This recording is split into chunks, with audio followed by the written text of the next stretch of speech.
Have you ever wondered how often should you post on a blog? I know that's one of the questions that was really confusing for me starting out with my blog, and I didn't know how often should I be posting. I saw some people that post once a month and then have lots of results, and then I saw other people who post every day, and then there's other people who post once or twice a week. So it was really confusing trying to decide which one I should be doing, and you might be able to relate, and you're trying to figure out, is posting more going to get you more results, or can you post less and get the same results? So in this training, we'll be talking all about blog posting frequency, what blog posting scheduling may be like, and how you can test to get the optimal results for your business. So if that sounds interesting to you, then this training is perfect for you. So my name is Tiffany Domena. My website is howtoentrepreneur.org, and my mission there is to help you grow a business from idea to full-time income and from full-time income to enterprise. So if you haven't stopped by howtoentrepreneur.org, definitely stop by and check out the resources that I have there. So far, I offer lots of free content as well as different training, and I am adding on more services and more products coming soon. So definitely stop by and check out howtoentrepreneur.org. So now let's get started talking about how often you should be posting on your blog. So here's some facts that I want you to know. First, you can save tens of thousands of dollars by growing your business using an upside down type of method.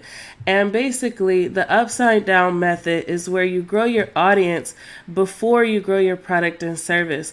And this is something that the internet has enabled us to do. And it's something that you probably could do before the internet, but it would be maybe less charted out. But with the internet, now we're able to create content and kind of get to know what people are looking for, identify gaps and demands, and then create a product after we really thoroughly understand the market. So this helps to save tens of thousands of dollars, and blogging is one method for using this upside down method. Blogging is also one marketing method. So there's some people who think blogging, once you blog, it's everything, you're done. But blogging is only one marketing method. And when you look at business planning books or business books, and you look at the marketing plan or the marketing strategy, then you'll find that there's lots of different ways to get attention for potential customers on your products and services. And blogging is just one way to do that. There's also other options like door-to-door sales. You have cold calling. You have promo product advertising where you get swag or shirts or cups or mugs, and possibly go to trade shows and things like that. You have billboards. You have direct mail, you have newspapers, you have magazines, you have PR where you possibly can go on TV or in newspapers. You have lots of different things that you can do to get potential customers to pay attention to you. And eventually you can stack different marketing strategies or marketing tactics on top of each other so that you can have a really robust marketing plan. And that marketing plan can drive lots of attention and new potential customers to your business. And then that is how you grow. But blogging is one place that you can start with, and the reason why it's so popular and so exciting is because of the low overhead that you can have in comparison to other marketing tactics. So when you look at other marketing tactics, like let's say, for example, direct mail, and maybe you want to send out a mailing to every person in one zip code. Depending on the zip code, it can really be really expensive, or it's usually like in my area, it's usually over $100, closer to $1,000 per zip code. So if I wanted to mail just one zip code in this area, then I would be looking at about $1,000 to send the mail out. So, in comparison to blogging, where I can pay for a domain name for $13.99, and I can pay for hosting for maybe $200-300, and then I can start to blog on the website and attract thousands of visitors every month, and that's the only overhead cost that I have.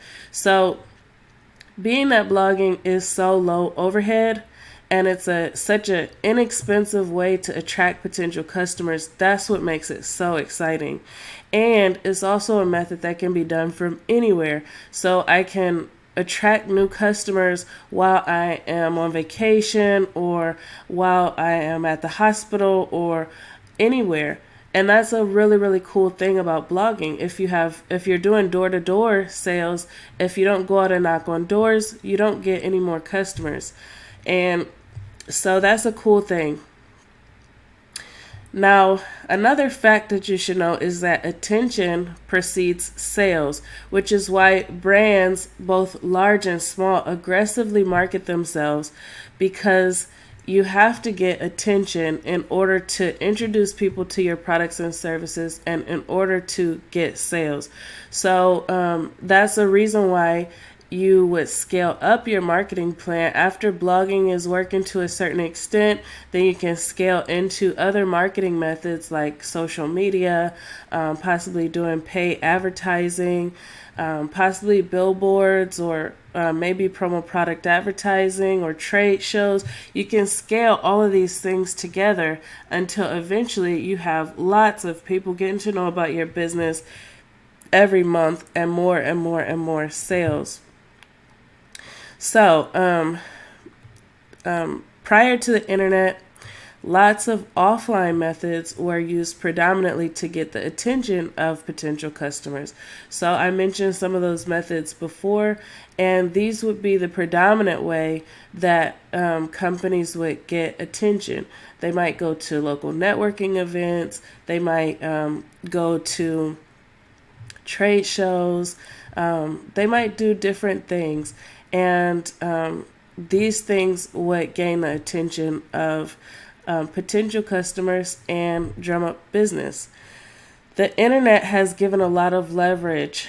When I started out doing marketing services, I attempted these old school methods, and I was doing a lot of live speaking, and I did sponsoring local events and different things like that.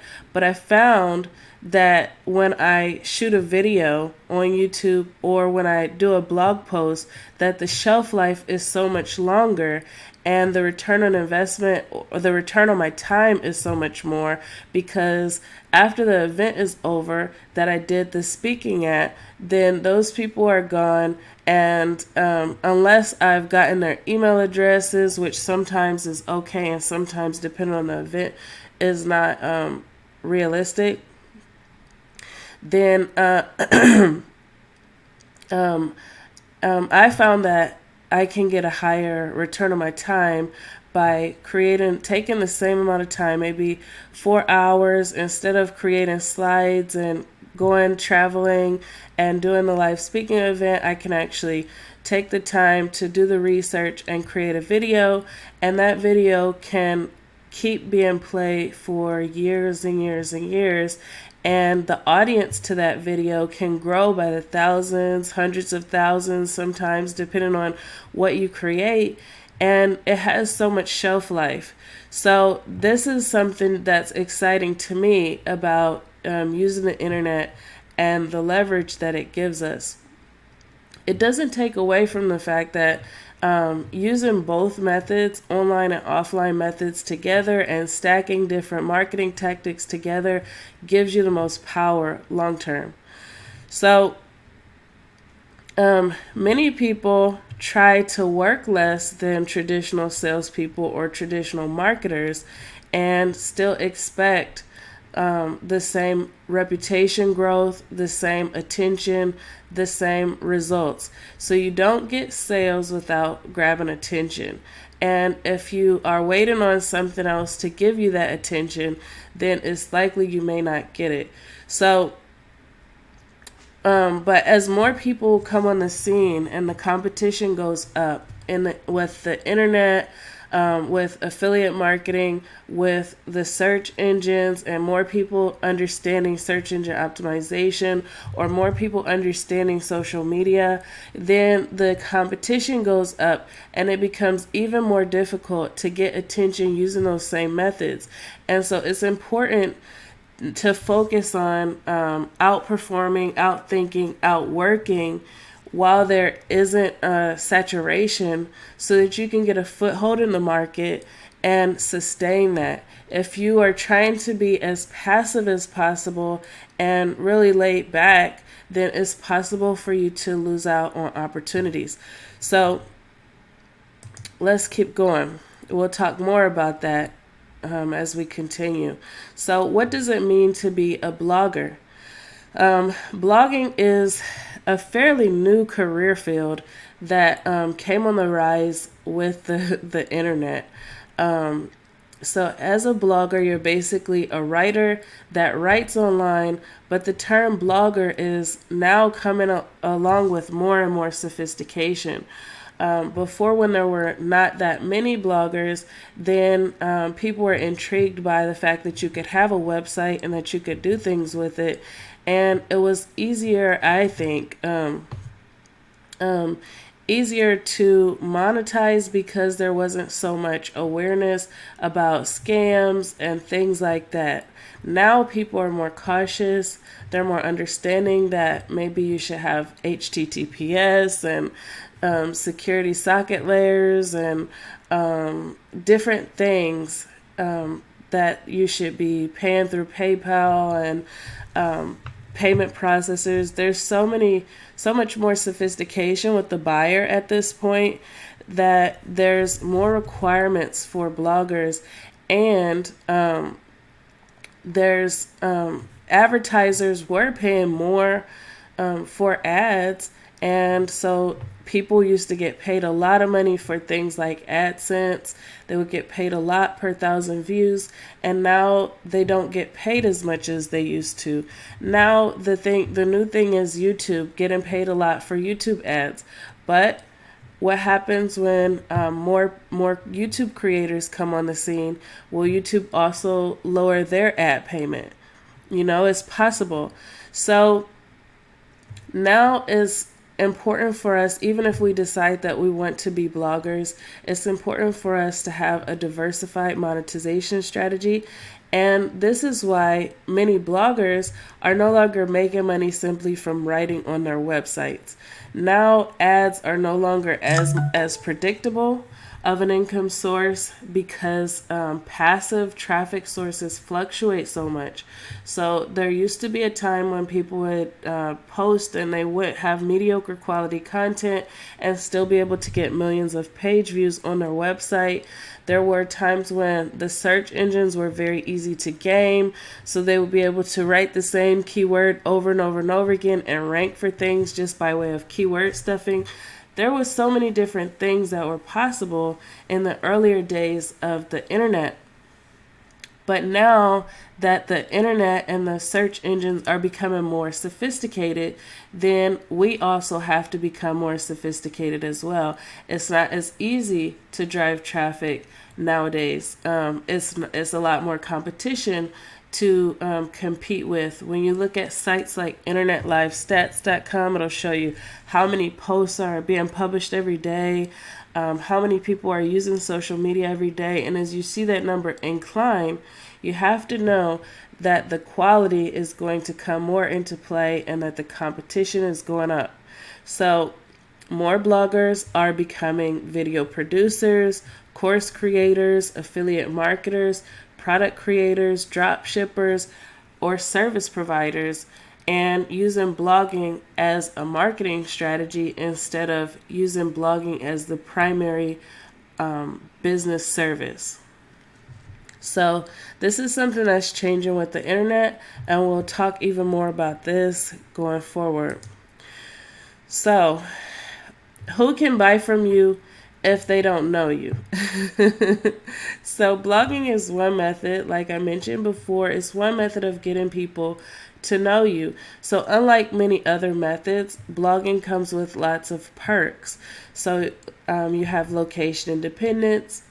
You can blog from anywhere in the world, and the articles can either get ranked, or you can use social media to distribute them, or you can use paid advertising to distribute them and attract people from all over the world.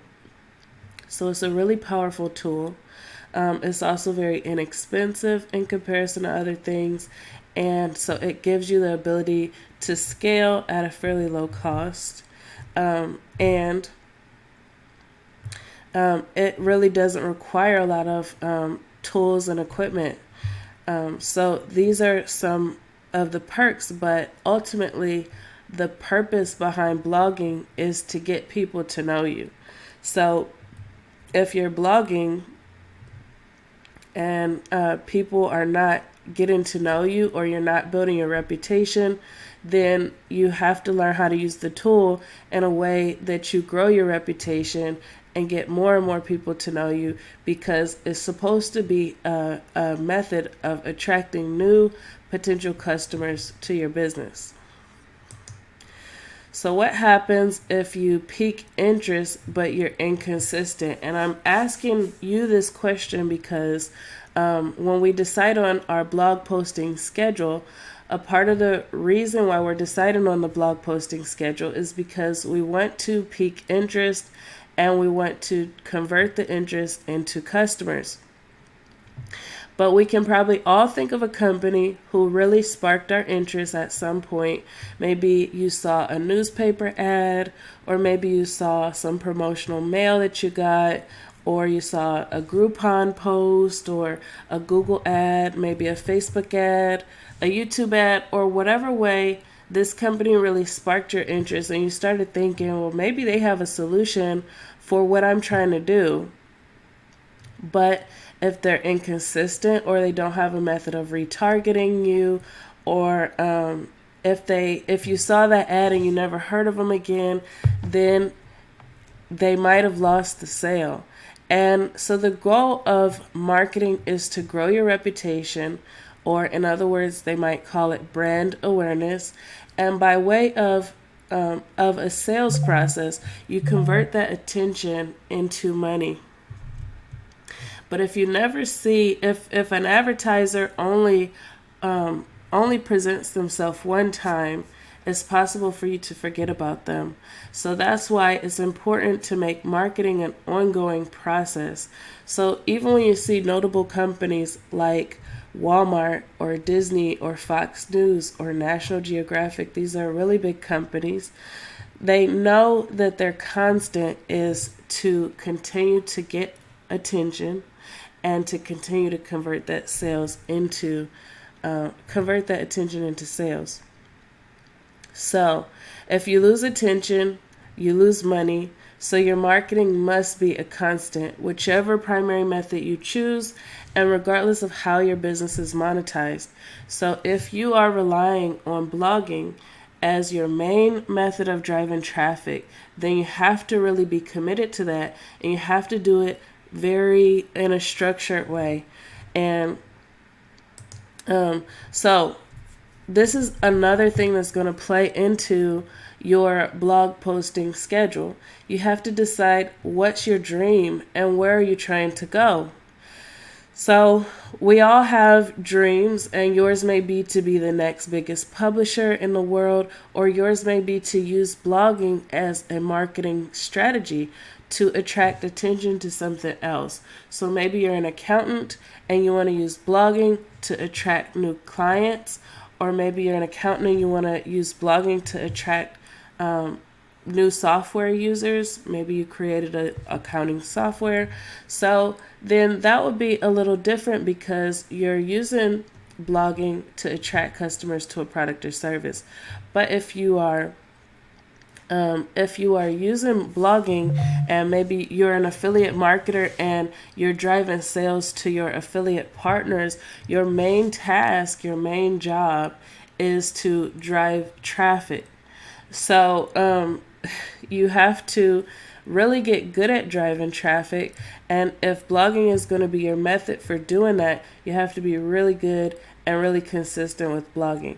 If you decide that you're driving traffic using social media, then you have to be really good at that. If you decide you are driving traffic using paid advertising, then you have to be really good. But regardless of what it is, you have to be really good at at driving traffic and at getting more exposure either to your product or service, or if you're an affiliate, you want to get that attention to your affiliate partners' products and services. So you really want to be crystal clear about how blogging plays into your big picture. Do you want to be a mega publisher, or is blogging your marketing strategy? And that's one big difference. The biggest blog in the world is the Huffington Post, and they're publishing one blog post every 58 seconds. Why are they doing that? They're doing that because media is their main service, you know? And the same thing with sites like entrepreneur.com, or sites that their primary service is to deliver content, to deliver entertainment.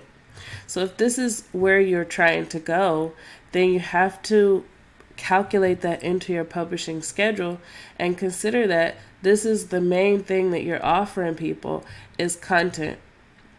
So if that's the main thing that you're offering, then you have to deliver it at a pace that is satisfying to your community. So now basically you have to decide who your role model is.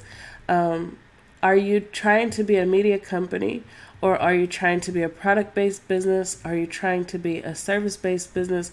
Where are you going? Are you trying to be the next Dave Ramsey or Oprah Winfrey or John Maxwell? These are all media companies. So they're constantly creating new content, creating new radio shows, creating new books, creating new TV episodes. So if this is the business that you are looking to grow, then you have to really be committed to creating that content. But if you're trying to be the next retailer or product-based business like a Home Depot, a Kohl's, or a Sears, you notice that customers are looking for them basically for the products. That's what people are relying on them for. They're relying on them so they can go to Home Depot and get the hardware that they need, that they can go to Kohl's and get the clothes that they need. If the followers of Dave Ramsey are looking to listen to his next radio episode, they're looking to listen to old ones, they're looking to learn about becoming debt free. The followers of Oprah Winfrey are looking to improve their lifestyle. They're looking to learn more about spirituality and personal development. So you have to decide where are you trying to go. If you are looking to be a service-based business, you can see that companies like UPS or FedEx, these are service-based businesses, and people expect them to deliver their packages on time. But regardless of where you're trying to go, you have to have a constant. You have to have something that people rely on you for, something that you're responsible for. And that's what really dictates the growth of your business. Once more people are relying on you and holding you responsible for a certain outcome, then your reputation can grow because more people will refer, more people will say, hey, if you want to become debt free, then check out this book, Total Money Makeover. If you want to learn more about your lifestyle, then check this out. This show's really good. And over time, your reputation just grows. But it doesn't grow without a constant. So if you don't have plans right now, if you don't have a constant, something that you expect people to rely on you for, then you should really think about that, because this is going to play into how often you should be publishing on your blog. Is the blog post what people are going to be coming to rely on you for? Or are people going to be coming through the blog post to rely on you for something else? So your end goal is going to help determine your marketing plan and how often you should be posting on a blog. So the next thing is quantity versus quality. Nathaniel is a super affiliate at Wealthy Affiliate, and he has, I think, more than 10 years of experience with affiliate marketing and done a lot of blogging over the years and a lot of consulting with startup affiliate marketers. So I really respect his opinion on this issue. But he says, in terms of quantity versus quality, he said, in the beginning, it's best to get practice. Even if your content is crap, it's best to get it out so that you can learn how to improve. So if blogging is your method for attracting your customers, again, if it's your traffic generation method, then you want to do it like riding a bike. In the beginning, you're not good at riding a bike. You're probably really bad. You fall a lot. But as you continue to go, you get better and better and the quality improves. And this was the case for me. For me, I started out with a 90-day challenge and I kept extending that challenge. And if I go back to my beginning posts, my first ones, they weren't that high quality. And over time, the posts just got better and better because I was able to practice. But in my first year, I had 600,000 words, it was something like 600,000 words of practice. And so based on all of that practice, I was able to see what type of things I like to write about, what type of posts I can write fast, which ones I can write slow, which ones people like better. I learned so much because of doing. So it's really important to take action. And based on taking that action, you'll learn so much. Once you have an audience, then you can have income that you can reinvest, and then you can improve your quality and you can scale. You can hire, you can buy courses, and you can upgrade your tools and equipment. All of this is things that you can do with the revenue that you bring in based off of putting out content. So quantity first and quality as you build. Practice first.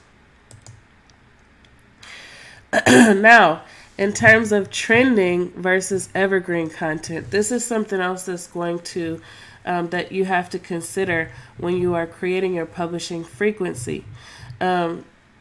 Because if you write on topics like right now, a trending topic is Kobe Bryant and the helicopter accident. It's a really sad story, but a lot of people are talking about it. But this story may not be on the front page of the newspapers for years and years. The same thing happened when there was the 9/11, or when Trump won the presidential election, or there's so many different trending events that come up. Beyonce just launched a new clothing line with Adidas. There's things like that will be a headline, but it may not be a long-lasting headline. So if you are publishing trending content, then the shelf life is not as long as evergreen content. Evergreen content could be something where I'm writing about how to build character, I'm writing about how to have good ethics, or something like that. And those posts, ethics, are eternal. Ethics don't really change. So if I write on something that's evergreen like ethics, then that post may be able to have a long shelf life as long as I continue to optimize it, continue to make it relevant for the audience. But the trending content, it'll have its spike and it'll fall. So this will influence your publishing schedule if you plan on publishing a lot on topics that are trending topics, new product releases, new product launches. If you plan on publishing things like that, or technology and certain niches that have a really short shelf life, you have the iPhone 8 and then the iPhone 9 will come out. So then the iPhone 8 reviews may not be as relevant anymore. Things like that you want to keep into consideration, because you'll need to post at a frequency that's going to stabilize your growth. And if you're relying on trending topic and trending traffic to come to your site, then you'll need to calculate that into how often you post. So this is also another dynamic that plays into publishing frequency. Are you writing on niche topics, or are you building an authority site? There's a lot of people talking about niche websites, or websites that target a specific narrow audience. These websites could be on passion topics, or hobbies, like you have hobbies like knitting or golfing, or you have different things, lacrosse. And then you have authority sites that might be, instead of being on a specific topic like lacrosse or knitting or golf, it might be on sports in general. The authority site could talk about a lot of the same topics, but it's a compilation of small niches built on top of each other to build this authority site that drives a lot more traffic than a niche site probably would. The difference is that with niche websites, the focus is usually on keywords people are searching for, where there's a low demand, or a high demand but a low supply. And as the internet is growing and more people are contributing, there's less and less holes or gaps to fill, where you'll be able to talk about these narrow topics.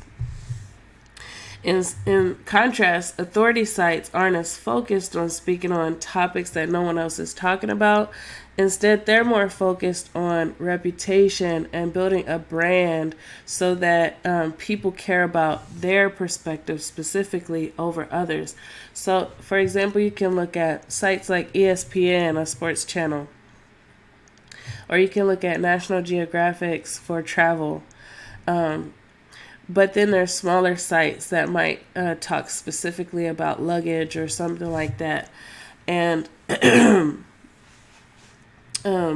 so the authority site is all about building that brand. The National Geographic is concerned about building that brand, so that people go specifically to that channel or specifically to that website because of the brand, instead of targeting topics that are gaps or holes of information. So this is something else that people who are targeting niche sites and gaps of information on the internet can possibly find opportunities where there's a high traffic opportunity and you don't have to publish a lot in order to get the traffic to your site. So I've seen niche sites who are able to drive a lot of traffic because they chose a topic that is high demand and really low supply. In contrast, authority sites are usually targeting high demand and high supply topics, but trying to find their own angle in that. Both approaches can work, but usually in order to build authority and to be an authority site, you need lots of content, lots of trust, and it's more of an active endeavor, whereas a niche site is more of it can be more passive. Competition is definitely going up on both sides, so niche sites, I'm finding more people who are in smaller niches and still having to publish more frequently than before. But this is something that you can look into. Now, there was a case study that HubSpot did on the number of posts, and I want to share it with you. So, this was a training that I did in 2018 on this same topic, and I wanted to refresh it. But this case study that I included in this training is still relevant. HubSpot did a study where they analyzed all of their customers, and based on their study, customers who had more than 401 articles had double the traffic of those who had 301 to 400. And their study, they included it on these charts. So you can see that that sites that had 0 to 100 posts were around here, and it would go up with the number of posts, and then it kind of really took off after 400. And by company size, they talked about the impact of the total blog posts based on the company size, and you can see that that smaller companies were able to get a lot of inbound traffic from posting aggressively. Okay, so based on this study that they did, you can see that past the 51 post mark is where they saw a lot of results happening with their customers. But something to also keep in mind is that skill level is important. If you have a lot of posts, but you are not knowledgeable or good at search engine optimization, then you can have a lot of posts that are not ranking and not working in your favor. And I've seen this happen before too. So if you have a lot of posts and they're not getting you results, then you may want to ask more questions to somebody who's more knowledgeable about search engine optimization and get some feedback. And if you're using a different marketing strategy, like say, for example, you're using ads or you're using social media or some other type of marketing strategy, then you want to consult with someone who is really good at that specific marketing strategy and get them to advise, why isn't this strategy working well for me? What can I do to improve on that? So, HubSpot also had a case study on post type, and they did a study on their customers. They had 13,500 or more customers, and basically they were studying about which post type gave the higher return. So there's one thing to have posts that bring you a lot of traffic, and there's another thing to have posts that change your bottom line. So they noticed that there were posts that drove them lots of traffic, like list posts and how-tos and different things like that. But there were posts that really targeted people in the latter stages of the buying cycle, and they were able to get more sales from those. And they said that publishing things like business trends, infographics, slide shares, and deep tactical posts attracted the most traffic, but the highest traffic posts weren't the highest conversion. So they found that they drove the most conversions from promo posts like ebooks, templates, webinars, and downloads. So that's something to also keep in mind. If you are looking to drive lots of traffic to your website, then these posts may be something to consider. If you are looking to drive lots of sales, then you may want to switch up on post type or do a little mix of the two, an 80-20, a 50-50, however it is. But this is also something to consider when you're creating your content schedule, and when you're deciding on posting frequency. Neil Patel also did a study on publishing frequency, and he started his site with one post per week, and he set the goal to reach 100,000 page views in his first year. And he decided to experiment by increasing the amount of posts, and he increased to 2 posts per week, and he noticed a lot more leads were coming in. So he stayed at the ramped up pace, and then later he decreased his publishing schedule and you can see more about that study. So with Neil Patel, you can see that trends change. Even with one site, you can have periods where the engagement can increase, or your readers might be looking for more answers from you, and then you can have other seasons where it's more silent. And I'll talk more about this as we move on. So but one thing I want you to get from these 2 case studies, the one with HubSpot and the one with Neil Patel, is that you have to experiment to see what gets you the most attention that matters. So you can post a lot of content that gets traffic, but is traffic going to be enough for you? Does traffic alone affect your bottom line? The answer to that is no. You have to publish enough that you're getting attention, keeping attention, and engaging people enough that they want to buy. If you're not getting attention, then try posting more. If you're getting attention but no engagement, then try optimizing. So sometimes, it's important to first get the traffic and then optimize traffic from there. Get something to work and then improve how well it's working.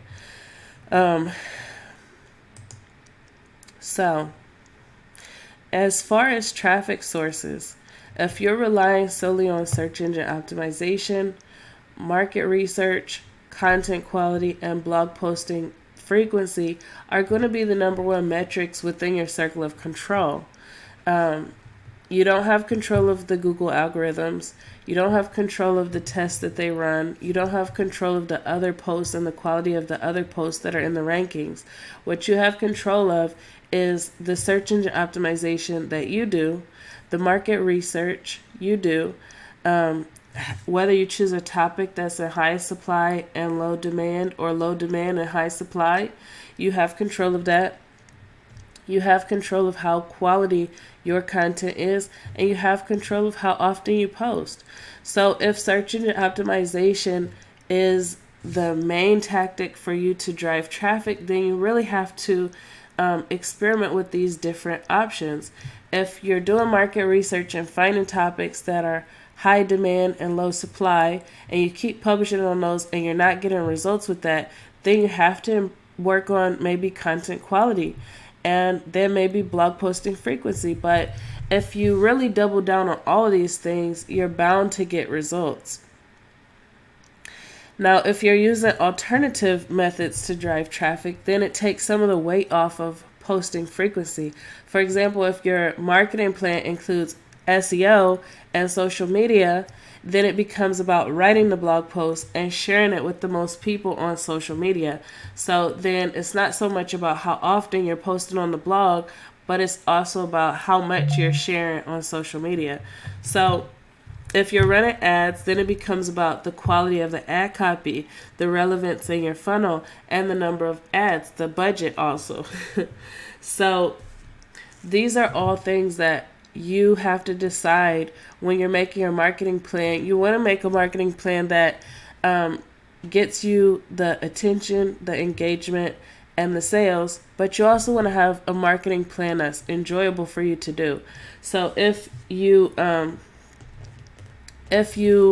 are doing search engine optimization as your primary method of driving traffic, but you don't like posting a lot, then you may want to diversify. You may want to reconsider your traffic generation strategy. So another thing that's going to be important when you're considering your blog posting frequency is how you're monetizing your business. If you want to monetize using ads, then you're gonna need lots of traffic, which means you have to post. You have to have a high posting frequency in order to bring the traffic and sustain that. You have to have good rankings. All of these things matter. If you are trying to get lots of traffic using paid advertising, you may not get your money back from ads. So, depending on how you're monetizing, you may not need a lot of traffic to reach your goals. So, let's use an example. Let's say an orthodontist, the dental doctor that does the braces and stuff. He writes blogs to drive local business traffic. So he's writing blog posts about braces and how you can get braces in the local area and how you can get braces at an affordable cost in your local area. So let's say he's writing blog posts like that, and his average customer pays $2,000, and he's the best orthodontist in town. He may not need a lot of traffic to reach his income goals. Instead, he'd need a few of the right people.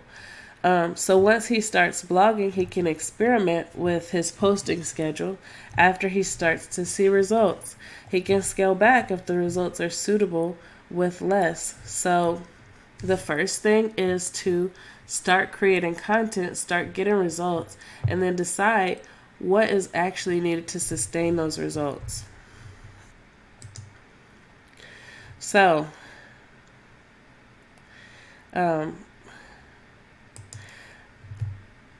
that was what can your audience rely on you for? Going back to asking you about that. What can your audience rely on you for? Can they rely on you for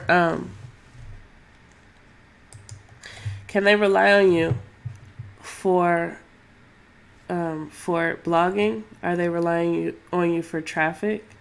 Or are they relying on you for content? Or are they relying on you for a product? Are they relying on you for a service? What are they relying on you for? A TV episode? This will all determine what your constant has to be. If they're relying on you for a product, your constant may need to be maintaining the content quality, dealing with manufacturers, dealing with shipping and distribution, dealing with inventory management. Your constant may be surrounded around product development and product distribution. If your audience is relying on you for service, then your constant has to be customer service, maintaining the amount of service reps and management and things like that, So if your audience is relying on you for, if they're relying on you for blogging and they're relying on you for the content that you deliver on your blog, then you have to really be committed to that, because that's what business is all about, is serving other people and solving problems for them and doing it at a rate that's reliable. Because when you have a reliable company, then that's when you can really grow. So, I wanted you to also think about when I've seen it a lot where people who are starting an online business, they get started and then they are not seeing the results they want to see, and so they start to blame things. And they'll blame things like, oh, Google's not ranking me. Oh, the training I attended wasn't good enough. This training didn't give me enough answers. Facebook didn't show my post to a lot of people. My ads got banned. And basically, because of all of these things, they blame the results of their business. But I wanted to talk about traffic generation, the things that are within your control and the things that are not within your control. Because in his book, 7 Habits of Highly Effective People, Stephen Covey talked about how successful people focus on what's in their circle of influence. And grow the circle of influence outwards. And unsuccessful people focus on what's outside of their circle of influence and they never feel in control. So, for example, successful people might be focused on, they might be focused on how they manage their home, how they manage their family, how they manage their relationships. And by way of managing their home, their family, and their relationships well, then more and more people find out about that, and more people start to rely on them. Whereas unsuccessful people might be more focused on how celebrities are maintaining their home, or how the news people are talking about how others maintain their home, and by way of them just being so focused on all of these other things, then they're not growing their circle of influence. Maybe if you focused on what you can control, you can even grow your circle of influence to a point where you can influence things like what's going on in the news. But you can grow the circle of influence by meeting one person at a time, making an impact with one additional person every day, And so don't let things you can't control your business. You can't control algorithms.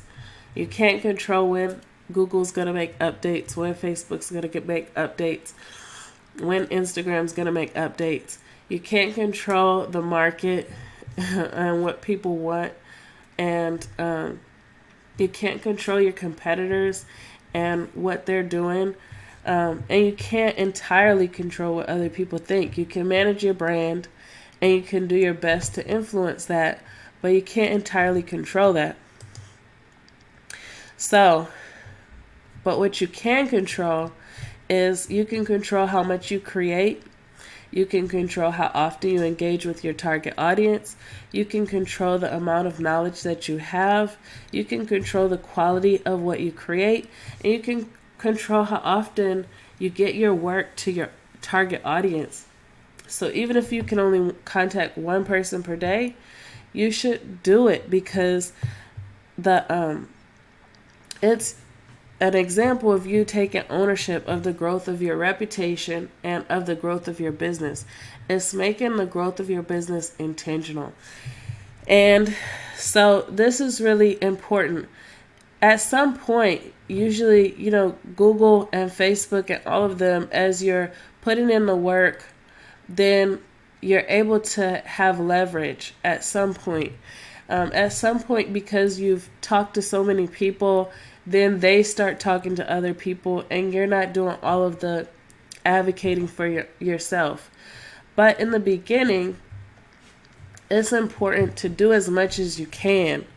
And like if you were starting a business in the traditional way, then you'd be starting out going, like if you start a storefront, you can't wait on the street to get busy or the construction to get finished or anything like that before you start telling people about the new storefront you just opened. You have to go out and start telling people, hey, I just opened a new store over here. Come and check it out. We've got this, and that, and you treat your online business just like it's an offline storefront.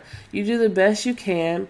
And the things that there usually is a compounding action that takes place and incremental growth that just starts to take off over time. But in the beginning, you got to put your feet on the ground and do the best you can and put as much work as you can out there. So I look at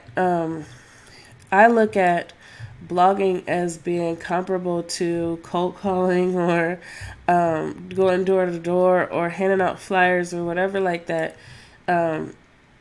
You want to do it until you're really getting attention. And once you're getting attention, then you can decide what to do from there. But you got to keep going until the attention is drummed up and your pipeline is really full. So successful entrepreneurs like Mark Cuban, Grant Cardone, and Daymond John say that you want to outthink, outsmart, and outwork your competitors.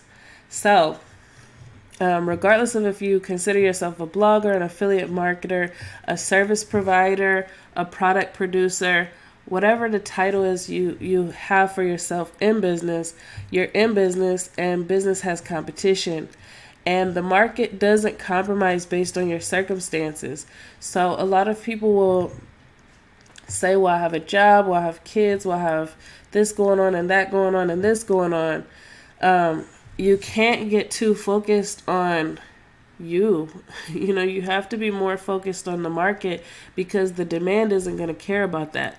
The demand is going to continue to be there, and somebody's going to satisfy it and take market share because they're able to satisfy it. So somebody has to be able to transcend whatever obstacles are going on in their life and satisfy the needs out there. And that could be you. But the way for that to be you is by outthinking, outsmarting, outworking. That's the solution. That's the secret sauce. So you have to meet market demand, and you have to meet your competitors for market share. Your marketing plan should help you to gain market share. If your marketing plan relies predominantly on blogging, then you need to blog in a way that you can gain attention and take market share. Blogging, is just a part of a business. Like it's a marketing tactic. But like I said before, even if you didn't blog, you have to do something to get attention. And that's the whole purpose. So blogging and challenges. This is something that I like to recommend. I think it's best to experiment with blog posting frequency by doing short challenges. So you can start with something like a 7-day challenge where you're posting every day and see how it goes. Analyze your results. Analyze, is this something that, are you getting better at it? Are you getting a better rhythm?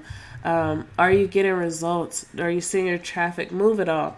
Now, usually it takes more than 7 days. So for me, I started with a 90-day daily posting challenge. And after I saw that I was really getting the hang of it, I'm getting a system down, I'm getting more efficient. And then I decided to extend it. And I extended it until I was really getting results that I was more happy about.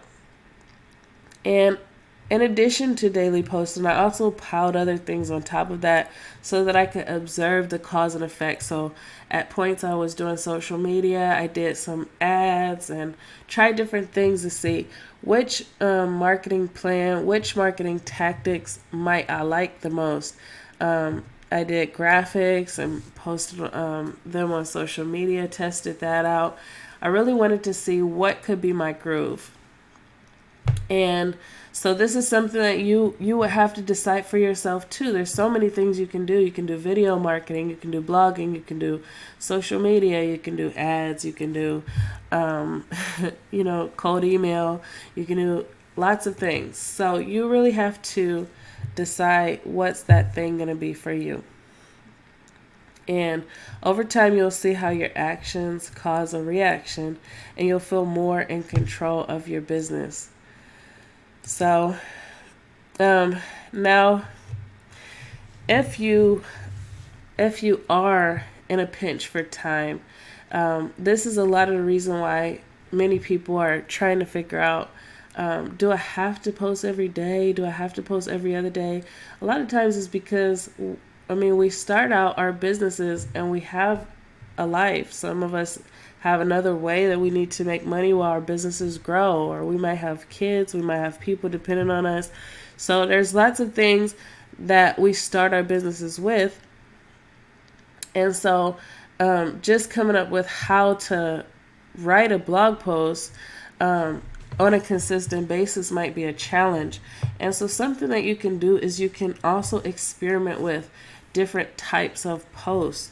So there's posts like collaborations. Maybe you can either guest post for someone else or get them to guest post for you. You can do an interview post where you might send questions to somebody and have them answer the questions. You can do an interview video where you get questions together and you're asking questions on a live conversation. Those can be a lot of fun, and they may not take you as long as some different post types might. You can do list posts.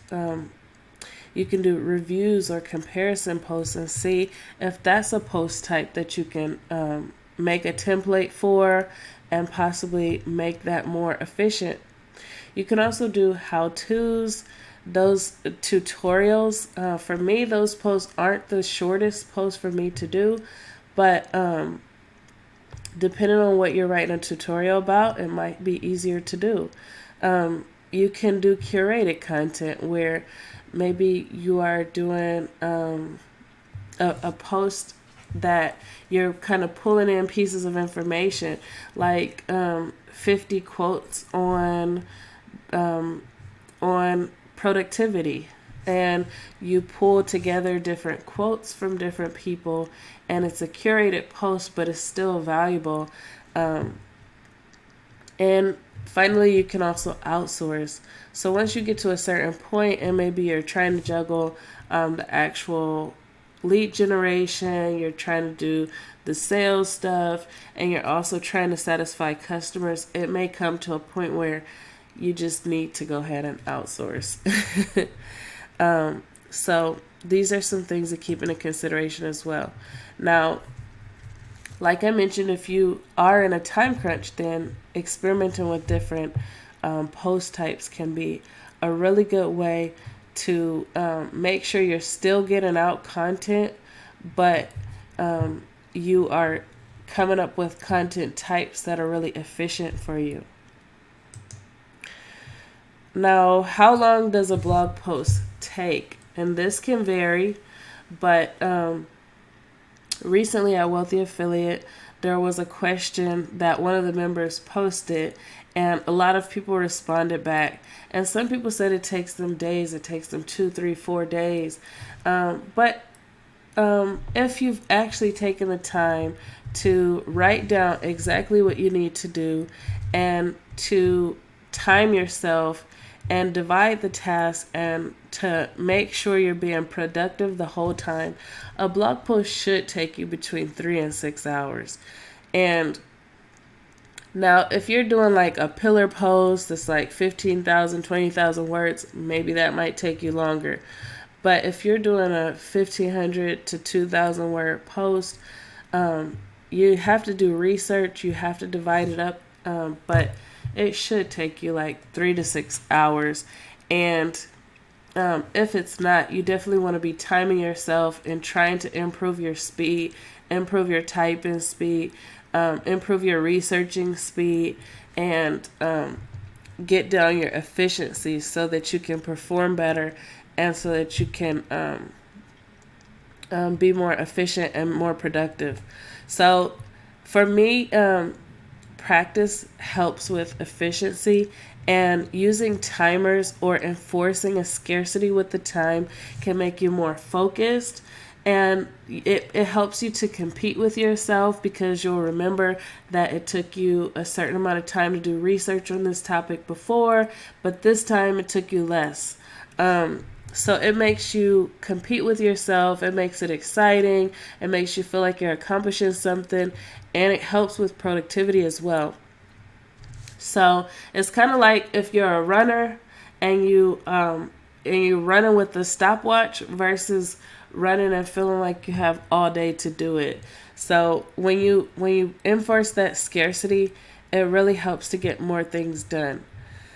So take that sports competition mentality into blogging and get that efficiency down. So if you were to be posting once per week, this is what it could look like. You could be doing your market research and finding your keywords and audience pain points on the first day. On the second day, you could be drafting and outlining. On the third day, you could be researching to add more data, networking, finding questions, gaining appropriate knowledge. On the fourth day, you could be finishing the post, editing, SEO, adding graphics to the post. And on the fifth day, you can publish and share it. So this is a once per week blogging schedule. And this is something that I would not necessarily recommend you starting out with, because when you're starting out, you don't have attention. So when you're starting out, you really got to be as aggressive as possible to get that attention so that you can start to get your sales.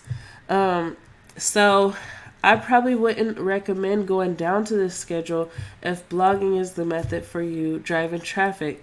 If you if you are having lots of attention to the point where you are getting sales, but you need to respond to comments, you have an inbox with lots of inquiries, your phone is ringing, or you have to do more with customer service, then that's a reason why you could decrease your posting schedule, because now you have a full pipeline, you have an influx of customers, and you have to satisfy them so that you can maintain that good reputation.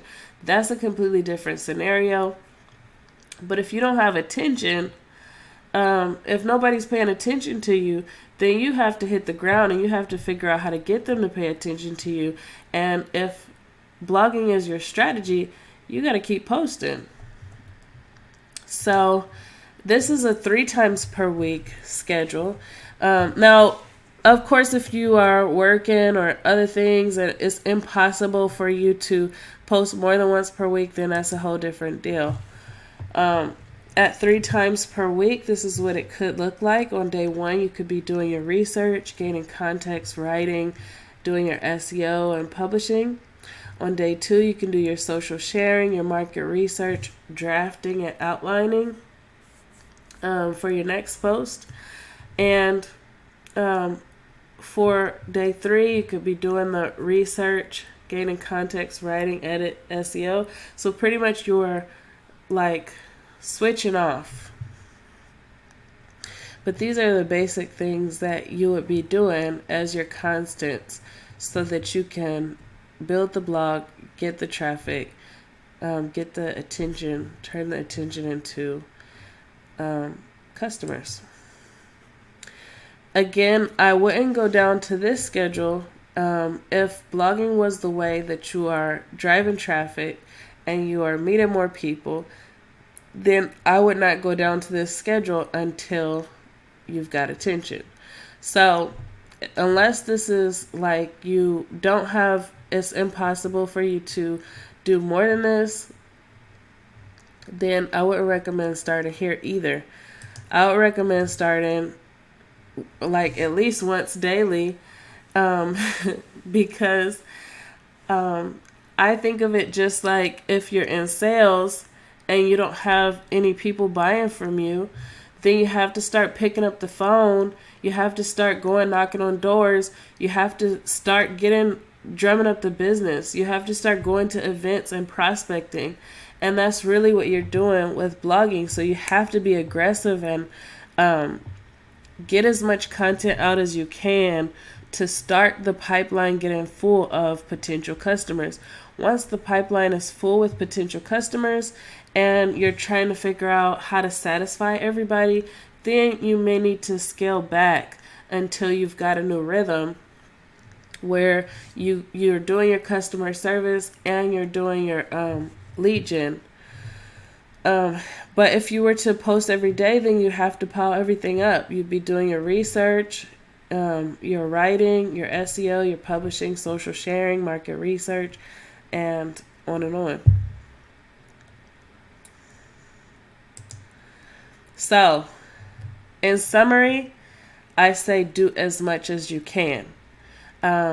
If you are like, you know your situation, you know your current schedule, you know how much time you can devote to growing your business. During that time, If you are trying to get customers through blogging, then I would say do as much blogging as you can, because you cannot wait on a handout or for someone or something to pick up the slack for you. Google may or may not rank you in the first 6 months. They may or may not rank you in the first year. They may or may not rank you within the second year. And you can't wait around for that. Of course, you can track your rankings, you can optimize so that you improve your chances, but you have to do as much as you can to attract attention to your business. And in the beginning, that's going to be very manual. And once you start getting attention, then you can leverage that more and more and more to grow your business. You can also diversify. Once you get one thing working and you understand it, then you can diversify so that you can understand a second traffic channel and pile that. But typically, if you're a one-person team, then you don't want to pile a whole bunch of different marketing tactics on top of each other. It's not really even needed. Once you get one thing working well, then you should only need maybe 2 or 3 traffic channels, and that should bring good traffic to you. So hopefully this was really helpful for you, and hopefully it answered your questions. If you are serious about starting a business, I would love to help you. You can go to howtoentrepreneur.org and check out the free courses I have there. Check out more of the materials I have there. I even have blog post templates. So if you're concerned about what to write on a blog, then definitely stop by and check out those blog post templates. But if you're serious, I also have a coaching program that you can check out. And I'd love to help you get started and learn how to make this business work. So if you have any questions, definitely leave them in the comment section below. If you like this video, please give a thumbs up. And if you'd like to see more like this, definitely follow or subscribe and leave your questions below. Also, if you haven't already, stop by How to Entrepreneur and visit. Say hi, leave your comments, and I look forward to connecting with you. Have a great day, and I hope to see you in the next video. Bye.